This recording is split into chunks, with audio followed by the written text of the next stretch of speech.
আপনাদের নিশ্চয়ই মনে আছে ভারত সরকার যখন সিএএ নিয়ে আসে, এনআরসি নিয়ে আসে, তখন সারা দেশ জুড়ে প্রবল প্রতিবাদ শুরু হয়। মানুষ রাস্তায় নেমে বলেছিল, আমরা কাগজ দেখাবো না, আমাদের কাছে এত পুরাতন কাগজ কোথা থেকে আসবে। এই চাপের মুখে পড়ে সরকার তখন তাদের পদক্ষেপ কিছুটা থামিয়ে দেয়।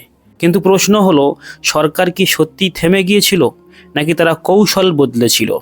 এরপর ভারত সরকার নিয়ে আসে স্পেশাল ইন্টেনসিভ রিভিশন অর্থাৎ SIR, নির্বাচন কমিশনের মাধ্যমে এনেছিল। এরপরে কি হলো? সারা দেশ জুড়ে শুরু হলো ভোটার কার্ড ভেরিফিকেশনের প্রক্রিয়া। এখন অনেকে বলবেন, ভোটার আইডি তো নাগরিকত্বের প্রমাণ নয়। ঠিক কথা, কিন্তু একটা জিনিস মনে রাখবেন, ভোট দেওয়ার অধিকার শুধু একজন নাগরিকেরই থাকে। অর্থাৎ ইনডাইরেক্টলি হলেও ভোটার আইডি আপনার নাগরিকত্বকে কোথাও না কোথাও প্রমাণ করেই দেয়। এখানে একটা মিসিং লিঙ্ক ছিল, আর সেই লিঙ্কটাই সরকার এবার জুড়ে দিয়েছে। এবার সরকার যে পরবর্তী পদক্ষেপ নিয়েছে তা আগের সব কিছুর চেয়েও কিন্তু অনেক বড়। ন্যাশনাল পপুলেশন রেজিস্টার অর্থাৎ NPR প্লাস নেট গ্রিড, এই দুটোকে একসাথে লিঙ্ক করে দেওয়া হয়েছে। সরকার বলছে ভারতের বর্তমান জনসংখ্যা প্রায় 140 কোটিরও বেশি, কিন্তু এর মধ্যে মাত্র 119 কোটি মানুষই ডিজিটালি ভেরিফাইড রেসিডেন্ট, যাদের নাগরিকত্ব যাচাইযোগ্য, যাদের পূর্ণ ডেটা সরকারের কাছে আছে। তাহলে প্রশ্ন আসে, বাকি 21 কোটি মানুষ কোথায় গেল? এই 21 কোটির ফারাক কি ছোট ব্যাপার? একদমই না। এই 21 কোটি মানুষকে কি সরকার ডিলিট করতে চলেছে?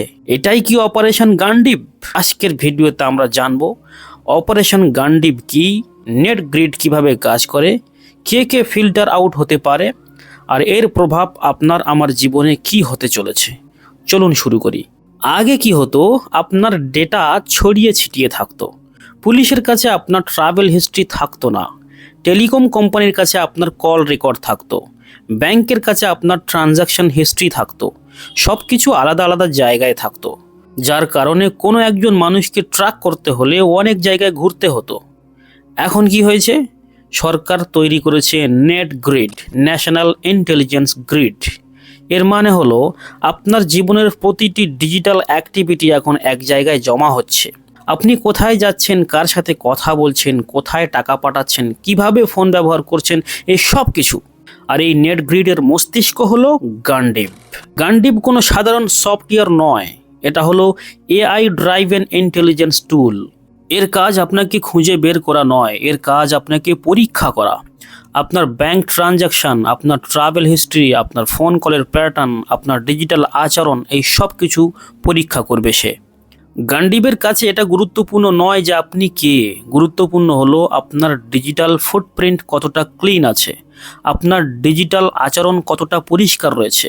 একটা ছোট উদাহরণ, ধরুন আপনি একবার সন্দেহজনক লোকেশনে চলে গিয়েছেন, অথবা অজানা কোনো অ্যাকাউন্ট থেকে আপনার UPI-তে ছোট একটা পেমেন্ট হলো। বাস, গান্ডিব এটাকে অ্যানোমালি হিসেবে ধরে নেবে, আপনাকে গ্রেফতার করবে না, কোনো নোটিশ দেবে না, কিন্তু চুপচাপ আপনার ডিজিটাল ক্রেডিবিলিটি জিরো করে দেবে। আপনি অপরাধী নন, কিন্তু আপনি তার কাছে বিশ্বাসযোগ্যও নন। এবার আসি সেই 21 কোটি মানুষ সম্পর্কে। সবচেয়ে বড় প্রশ্ন এখানেই, এই 21 কোটি মানুষকে সরকার বলছে নন ভেরিফায়েবল, নন ট্রেসেবল। সরকার এখনই এদের দেশ থেকে বের করছে না, কিন্তু এদেরকে ডিজিটাল এক্সক্লুশন ফিল্টারের মধ্য দিয়ে পাঠানো হচ্ছে। এই ফিল্টার তৈরি হলো কিভাবে? কিছু পয়েন্ট রয়েছে। Number 1, meta data test. আপনার সিম যদি অন্য কারো নামে হয়, আপনার আধার যদি বহু বছর আপডেট না হয়ে থাকে, আপনি সন্দেহজনক। নাম্বার 2, ফ্যামিলি ট্রি যাচাই। NPR প্লাস নেট গ্রিড মিলিয়ে আপনার ডিজিটাল বংশবৃক্ষ তৈরি করা হচ্ছে। পরিবারের কারো ডেটা যদি না মেলে, পুরো পরিবার গ্রে লিস্টে চলে যাবে, সন্দেহজনক লিস্টে চলে যাবে। Number 3, invisibility trap. গরিব মানুষ, বয়স্ক নাগরিক, আদিবাসী, ঘুমন্ত সম্প্রদায়, যারা ডিজিটাল দুনিয়া থেকে দূরে, তারা সবচেয়ে বেশি ঝুঁকিতে পড়ে যাবে। এই কারণেই সরকার বলছে এদের জন্য প্রিকশনারি মেজার নেওয়া হবে।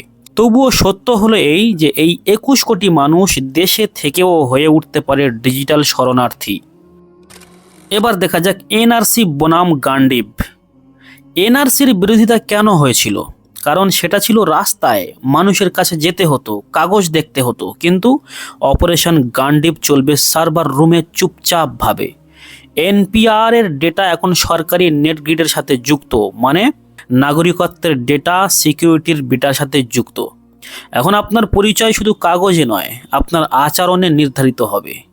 আগে সীমান্ত মানে কাঁটা তার, এখন সীমান্ত হলো আপনার ব্যাংক অ্যাকাউন্ট আর আপনার স্মার্টফোনের মাঝখানে। গান্ডিব যদি আপনাকে আনভেরিফাইড মার্ক করে, তাহলে আপনি দেশেই থাকবেন বটে, কিন্তু এক অদৃশ্য সীমান্তের ওপারে থাকবেন।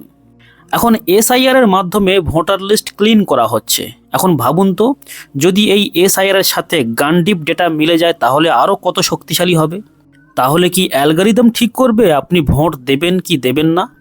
এটা গণতন্ত্রের আপডেট নয়, এটা হতে পারে ডিলিট বাটন। নাগরিকত্ব এখন অধিকার নয়, এটা সাবস্ক্রিপশন, যা আপনাকে প্রতিদিন আপনার ডেটা দিয়ে রিনিউ করতে হবে। বন্ধুরা, প্রশ্ন এটা নয় যে সরকার কি করতে পারে, প্রশ্ন হলো আপনি কি বুঝতে পারছেন আপনার সাথে কি হচ্ছে। গান্ডিব আপনার প্রোফাইল স্ক্যান করা শুরু করে দিয়েছে। আপনি এই 21 কোটির মধ্যে আছেন কিনা সেটা ঠিক করবে একটা অ্যালগরিদম। আপনার মতামতটা কমেন্ট বক্সে লিখুন।